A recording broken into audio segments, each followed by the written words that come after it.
queria assumir o negócio do seu pai? Nunca passou pela minha cabeça, Juliana. Eu brinco que, como a gente estava conversando um pouco antes, mas eu brinco aqui que uma criança ela tem sonho de ser bombeiro, jogador de futebol, jogador com esporte, médico, mas talvez nunca assumir a oficina do pai. E esse não era o meu sonho definitivamente desde pequenininho. Nunca. E aí você foi estudar, se formou em engenharia? A minha jornada, eu acho que eu sou da década de 80, nasci em 1983, no interior de São Paulo, em Assis. Desde pequeno, meu pai já era a serviço autorizado Brastemp. Eu acho que a galera que é mais nova talvez nem lembre disso, mas a gente era uma empresa que consertava. Meu pai era dono de uma empresa que consertava geladeira, fogão, máquina de lavar. Então, desde pequeno, eu morei ali no interior, me formei ali no interior, trabalhei com meu pai desde pequenininho também. Então, desde os 13, 14 anos, meu pai, ele voluntariamente pedia para a gente acordar por volta das 6h30, 7 horas da manhã durante as férias e acompanhá-lo na empresa. Então, eu passei dos 13 até os 17 anos com algumas tentativas em paralelo de ser jogador de futebol também, de fazer qualquer outra coisa, mas trabalhando com meu pai. E tive a oportunidade de fazer engenharia. Então, em determinado momento, meu pai falou, olha, se você não quiser trabalhar aqui, você vai ter que passar numa faculdade que não tenha custo. E se você passar, eu te libero para estudar. E foi o que aconteceu. Para mim foi super legal ter tido a oportunidade de fazer engenharia de produção na Federal de São Carlos. E logo após formar, fui trabalhar fora da empresa da família. Fui trabalhar na Ford, na fábrica de carro da Bahia, que infelizmente fechou hoje, mas boas recordações de Salvador aí dessa época da minha vida também. Então eu tive uma jornada super legal de trabalhar com o pai, meu irmão também tá junto, trabalhar com a mãe. Acho que é legal a gente conversar aqui porque, independente do tamanho, é uma empresa familiar.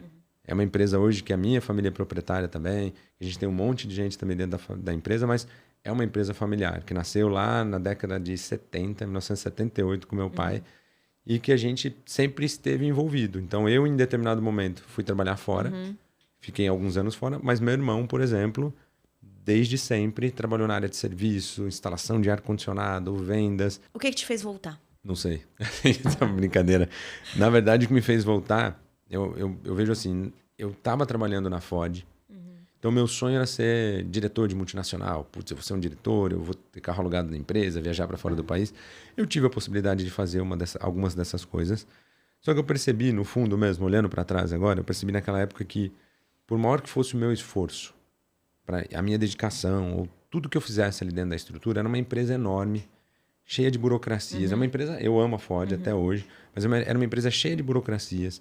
Eu costumava ficar até tarde, eu pulava a catraca da fábrica para não passar o crachá, para poder trabalhar até mais tarde, porque eu tinha que cumprir objetivos, enfim. Então eu tinha, na minha cabeça, uma posição de empreendedor dentro de uma empresa que talvez não fosse dar tanto valor. Eu era muito mais visto em determinado momento como alguém que estava infringindo regras porque queria fazer acontecer do que alguém que efetivamente fosse se tornar um diretor. Quando eu percebi isso, olhando em paralelo, meu pai contando muito a nossa empresa, naquele período que eu fiquei fora, a gente entrou no varejo. Então a gente saiu em determinado momento da prestação de serviço e no início dos anos 2000, meu pai teve a possibilidade de começar a vender ar-condicionado. Porque o ar-condicionado veio no modelo split no Brasil, que é aquele que requer instalação. O varejo não conseguiu mais vender sozinho. A indústria precisava criar um canal novo e deu crédito para bons prestadores de serviço na época. Meu pai teve esse crédito, começou a vender localmente ali no Oeste Paulista, Assis, Prudente, Marília. Só que em 2006 para 2007, ele foi pioneiro em e-commerce. Então ele entrou lá no e-commerce naquela época, que hoje a gente fala para o público mais novo ou para a galera mais nova que está acompanhando aqui, 20 anos atrás, e-commerce era início da história praticamente, era período jurássico do e-commerce. E ele já estava lá. Então ele falava muito para mim, a empresa está crescendo, nós estamos dobrando de faturamento, está acontecendo isso, está precisando de ajuda, vem. Então todo ano ele falava, até que chegou um determinado momento que eu falei, eu já não estava muito feliz na Ford, eu falei, então eu vou. Minha mulher também trabalhava comigo. Então Ela nós trabalhou dois... com você na mesma empresa? Trabalhava na Ford também. Minha mulher, ela formou comigo, eu conheci na faculdade. A gente fez programas de trainee. Ela passou em um, eu passei em outro. Em determinado momento, ela largou o programa dela e arrumou um emprego na Ford. E aí a gente começou a morar junto na Bahia. Então ela morou comigo na Bahia durante um período. Ela também não estava tão adaptada na Bahia. Então acho que unimos o útil ao agradável e voltamos para Assis para trabalhar na empresa. E esse foi o meu início, meu retorno, 2010, quando a empresa estava ali começando a faturar 10 a 14 milhões ano de vendas de equipamento e instalação, e tinha acabado de entrar no e-commerce, estava começando a escalar. Você chegou na empresa, de certa forma, pela história, para profissionalizar. Mesmo que isso não tenha sido ali concretamente... Intencional, foi isso que aconteceu.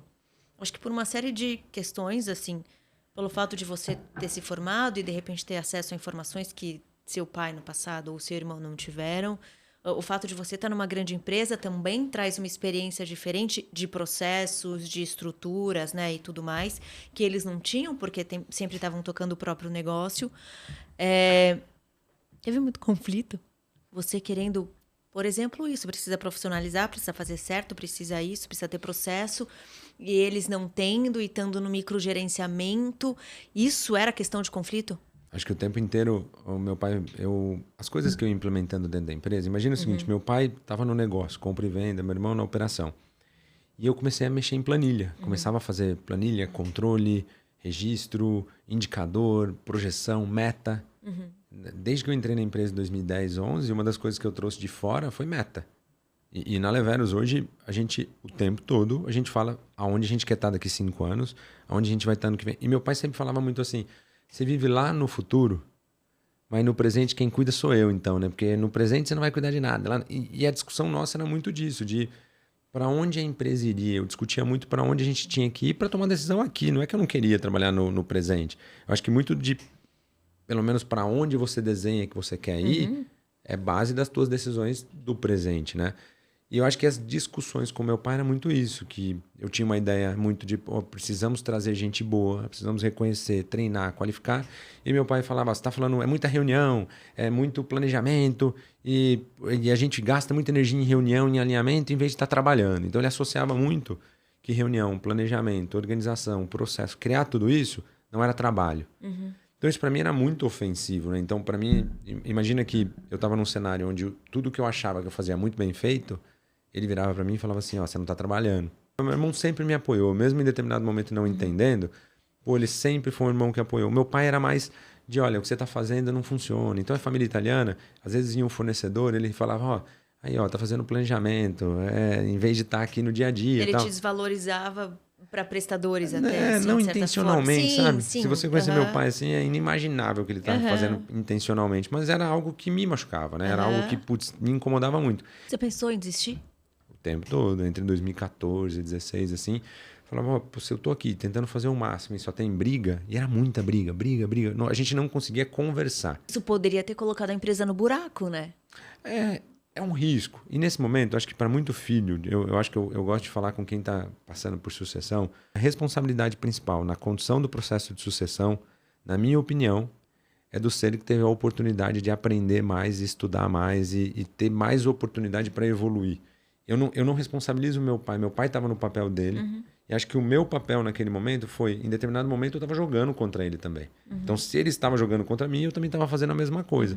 E eu vejo muito filho que vem conversar comigo, reclamar do pai, que não consegue fazer sucessão, que ele está no mesmo looping que eu enfrentei naquele momento. Que é, só reclama do pai. O pai é a pior pessoa do mundo, mas está lá trabalhando com o pai.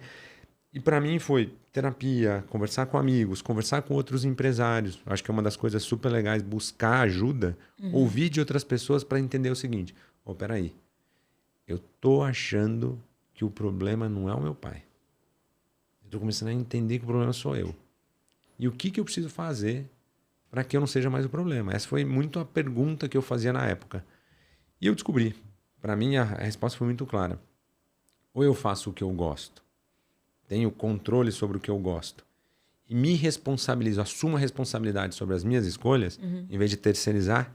Eu falo muito também disso, né? Nesse momento foi isso, na terapia, um processo de 2 anos. E quando eu assumo a minha responsabilidade, eu fico um pouco mais leve. Eu acho que naturalmente, nos 2 anos seguintes, entre 2016 e 2018, a sucessão definitivamente aconteceu.